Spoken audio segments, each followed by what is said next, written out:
ANC President Cyril Ramaphosa addressed a number of issues affecting the party at its Mpumalanga elective conference. Now, among these were the step-aside policy and the corruption within the governing party. Ramaphosa also criticized Operation Dudula's handling of issues related to foreign nationals. ANC spokesperson Pule Mabe joins us now to discuss just this. Pule, good morning and thank you very much for your time.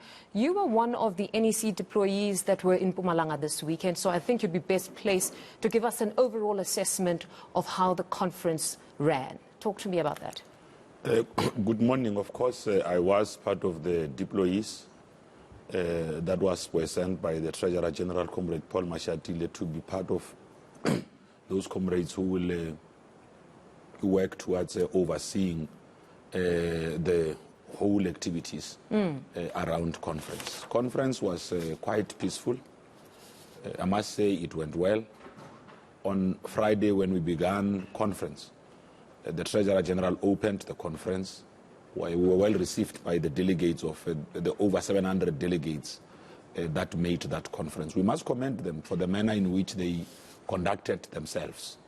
They stayed throughout all sessions of conference, whether it was commissions, so they didn't just go there to go and vote. They participated in the full life of conference. They went to commissions, they were in plenary, raised questions when they needed to, and ultimately went out to also vote for whomever they would have nominated in their own branches or whomever they would have been persuaded to support. Now, speaking of Friday, just to take us back there, we know that you had a late start to the conference because of a matter that was sitting in court.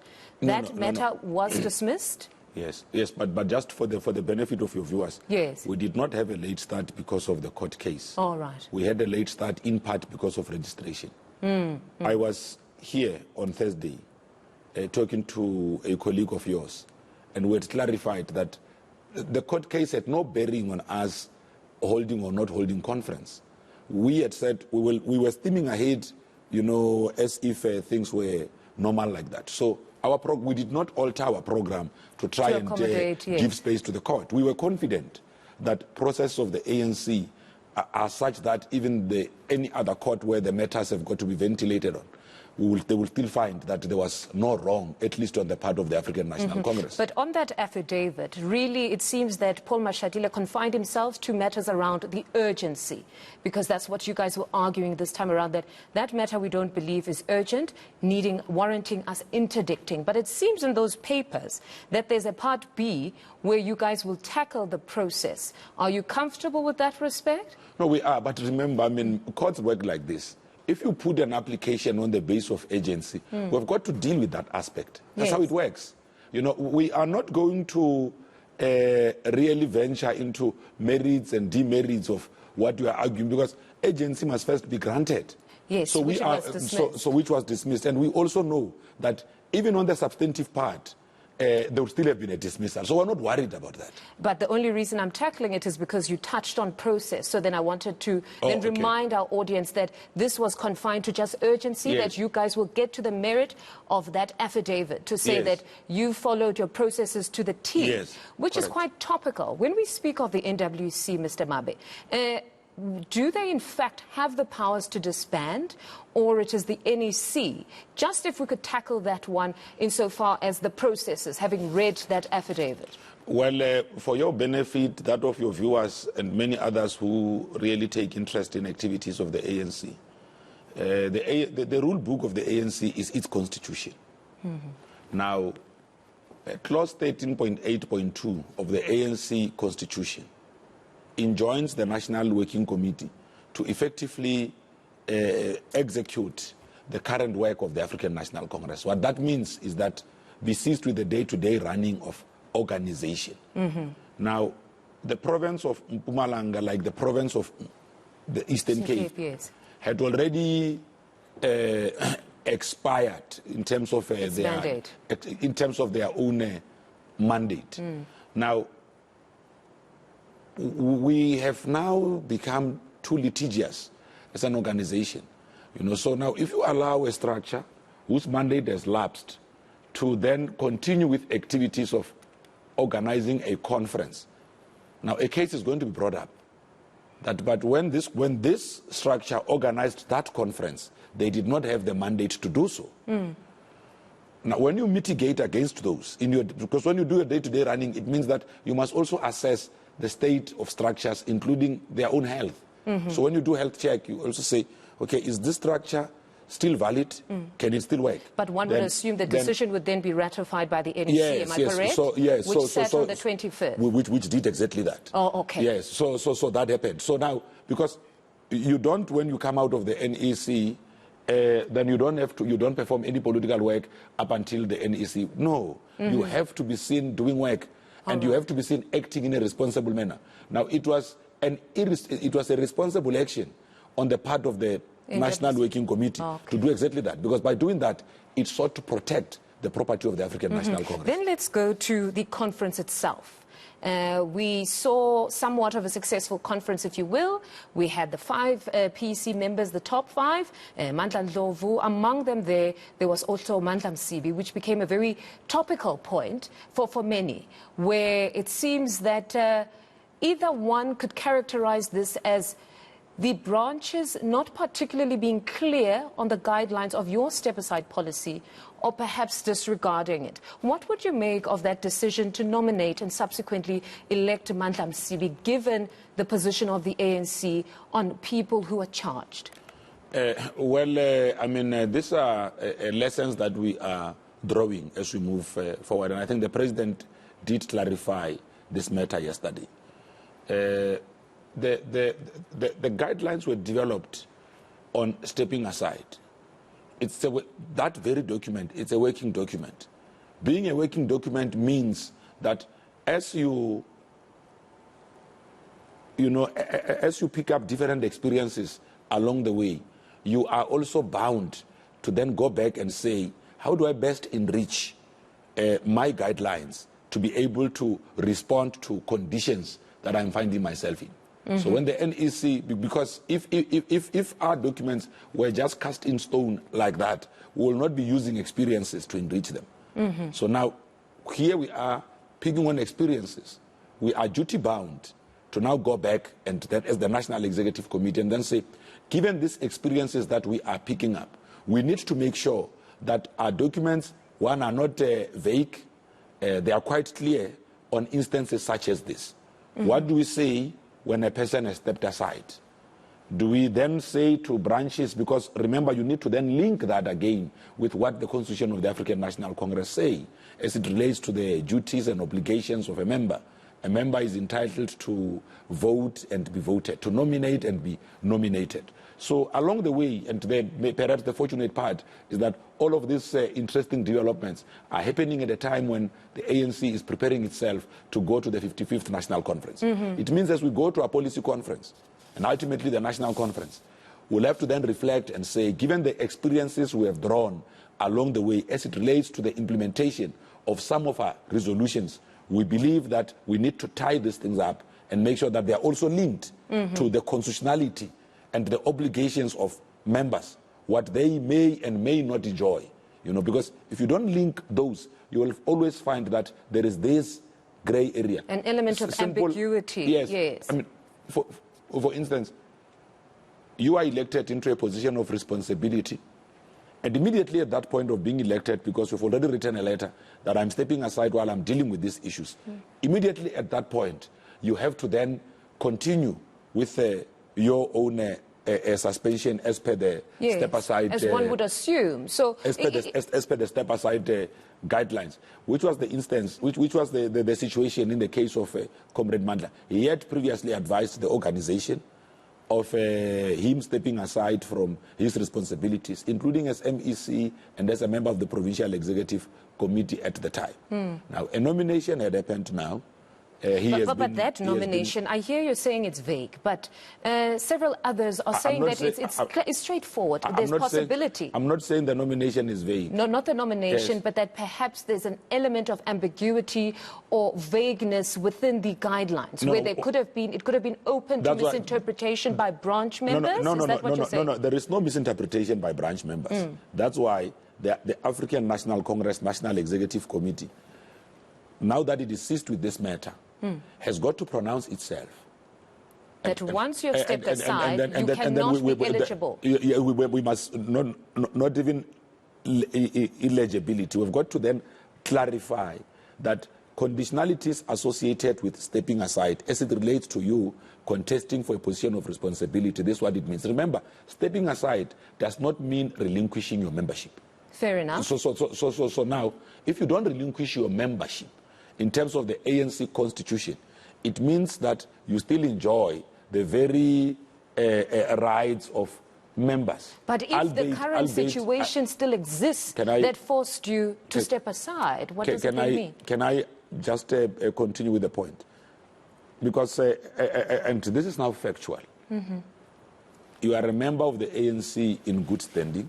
Mm. The African National Congress went to its conference in Nazareth, guided by various policy articulations and pronouncements prior to that conference, including on the preservation of the credibility and integrity of the African National Congress. You then arrived at a view that you should at least introduce this notion of stepping aside when you are charged or indicted to appear in a court of law, so that while you are going through your court processes, such does not affect or impact on your ability to focus on your organizational work.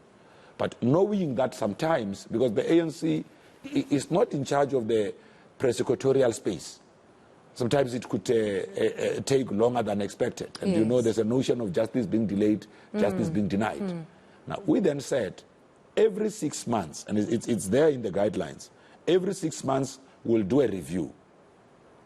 Of the status of the situation. So we'll do a review of the state, so that we do not disenfranchise a member from still participating in the full political life of the African National Congress through a process that is outside the hands of the African National Congress. Because if we just took an open-ended decision like that, then then it could simply be an abdication of responsibility. Now, as a responsible organization, we still have got to make sure that well within that period or that process, we also put some guidelines of sorts and some time frames, so that during the review process, we could then say, either we are convinced or we still believe that, let's give it some time, let's see how far it goes, given the developments in the case, because most of these cases play themselves out in the public.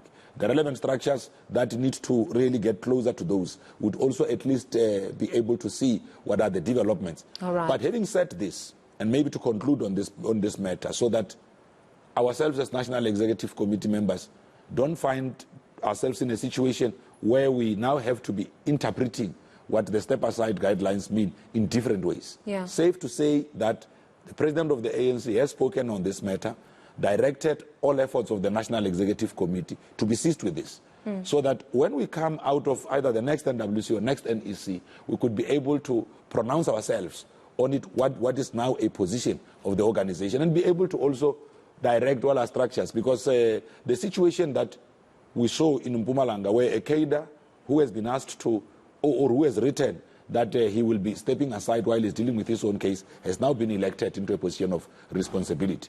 If you don't develop a clear position, view, this will then play itself out in all other provinces. Yes, so now we are saying, because precedence has got a way of just becoming a law or a rule. In the interest of time, Pule, apologies to interject. What is the status now with Mandla? Because it seems reports are that he will be engaging the PEC to make representations on his case, and if they still say he must step aside, that will be the case. What's the status? Well, the status is that he has stepped aside. Okay. He remains suspended in that way. So it means that while he's elected treasurer, he will be unable to fulfill his duties for as long as he has stepped aside from that position, because that's what it means. I mean, will they appoint an acting treasurer? For instance, when you have stepped aside, you have not resigned from your position. It is just that you will not be able to perform activities related to that office during the time that you have and it's a critical role. I mean, mobilizing funds for the party. Will you put somebody there to act in that position? I don't serve in the PEC. And then for the benefit of your viewers, I've already said that we are now seized with this matter. The president has spoken on our behalf. We'll have a National Working Committee meeting of the ANC next week, Monday. And when we rise from that NWC, we'll have formulated a view that allows us to communicate one singular message to the people of South Africa and all our structures. We need to guide them, especially now that they are going to various provincial and regional conferences in certain instances. The position of the ANC has got to be understood by everyone in exactly the same way. And it must be applied and implemented in the same way across the board. So unfortunate, though, we would have loved to speak about all the members, Abomandla Ndlovu, including Lindiwe and Chali, but unfortunately it seems this particular matter has captured the minds of South Africans. It's one topical matter. And you are right, because you have got these other conferences that are coming. So this presents an opportunity. You see, every moment that comes, especially situations like this, the ANC always needs to take a constructive stand and say, what lessons do we draw out of this? And what is it that needs to be done to allow us to be able to give seamless leadership so that the application of rules of the ANC and how our comrades are expected to act on the ground is consistent across the board. Okay, and then just in closing on Dudula, what is the position of the African National Congress? There was an article on the Mail and Guardian. We also then heard the president label them as a vigilante group.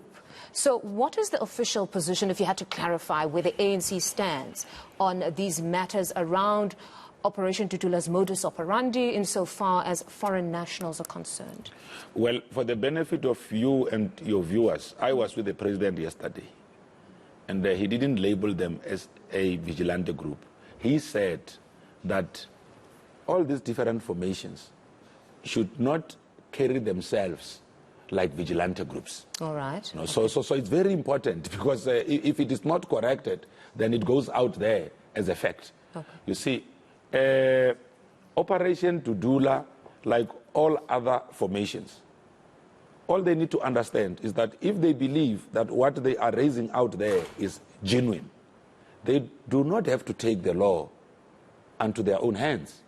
The ANC will never encourage formations to do what is best described as self-help. We have got law enforcement agencies whose task is to enforce the law in the country, because in your majority, you are not necessarily against people exposing illegal immigrants and making sure that if you are in the country illegally, you should at least be taken back to your home country.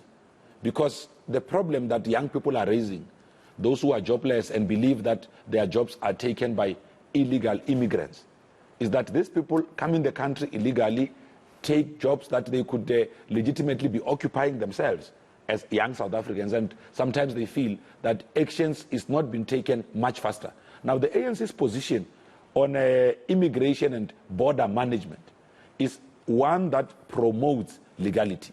We say, if you're in a country because you were seeking political asylum, there is a process. You apply for asylum. If you are a refugee, there is also a process of all of those. So we have to make sure that in you being in the country as a migrant, you do so well within the legal frame of the Republic. But if you don't, and suddenly there's a feeling in communities that you are taking jobs that legitimately belong to the people who are in this country, then you are going to spark a revolution. Now, because young people come with their own energy, when they take to the streets, sometimes, because methods of the revolution are not always well defined, especially for the youth when they protest, when they take to streets and all of that. Our duty is to say to formations such as Operation Dudula that while the issues you are raising are legitimate, they represent the cries of many others in the Republic. Do so within the confines of the law. Never take the law unto your hands. Actually, use what you know to help enforce the work that the police must do. Make them aware. And then the position of the ANC on the police's capacity to handle some of these issues, are you also agitating for some sort of shift there? I know we've got a new national commissioner, but would you say this is indicative of a situation where these organizations feel helpless in their communities, that there's no capacity to deal with some of these issues? Well, I don't think that it's even really a capacity issue. We've got community policing forums. So it is important that all these efforts, whether it's by Operation Dudula or it's by NGOs on the ground, because the issue of foreign nationals who could be in the country illegally and occupying positions here and there, or doing other things or conducting criminal activities and all of that. This issue is also quite emotive. So if you don't deal with it properly, you can end up being misunderstood to be fueling or come across as being xenophobic. Yes, now, which is very concerning. So South Africans are not xenophobic. We understand that we can coexist with all our other African brothers. All we are saying is that let us make sure that we all embrace legality. And in embracing legality, no one must take the law into their own hands. We must work with the police. There is a new police commissioner. We need to make sure that we work with all the structures, the police, to expose whatever we may know in our own communities. Because if we know that that spaza shop in that corner is run by this foreign national who does not have proper papers, because we stay in that community, what stops us? I mean, you've got the, I mean, yes, from reporting that to the police. To reporting that to the police. Authorities. Yes, I mean, just last week as I was driving to work, I passed by, there was a sting operation by immigration police. And that began to boost that confidence. Comrade Aaron Motsoaledi, in his capacity as Minister of Home Affairs, has been carrying out what they best refer to as Operation My Mai, where they take a group of young South Africans, take them to Home Affairs, and then with other foreign nationals, these ones do their fingerprint and everything. Afterwards, the pictures there are of these foreign nationals. You only pick up Mr. this Mabe, when you go to the bank to open again. a bank account. Then you discover that, hey, you are actually, the face reflected on your ID is not actually your own face. It's someone's face. But the ID number, everything, is your one. So they are beginning to expose this thing. So we need to join the Department of Home Affairs and make sure that where we can, we expose those that are here illegally so that we can strengthen and tighten our own immigration and border management issues. All right, Pule, thank you very much for your time. That is ANC spokesperson Pule Mabe, just giving us the latest following that elective conference in Mpumalanga, as well as touching on other issues pertaining to Operation Dudula and what the president went on to state about such a formation.